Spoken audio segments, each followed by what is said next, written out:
Welcome back to another technical video. Today we're going to be going through your question, answering it, and hopefully finding that solution you need. Guys, remember, stay just a little bit crazy, just like me, and hopefully you get through that resolution. So let's continue on.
And that's it.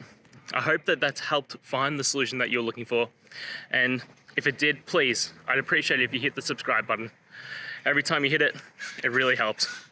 Now, I'll see you next time you need some technical help. And until then, have a good one.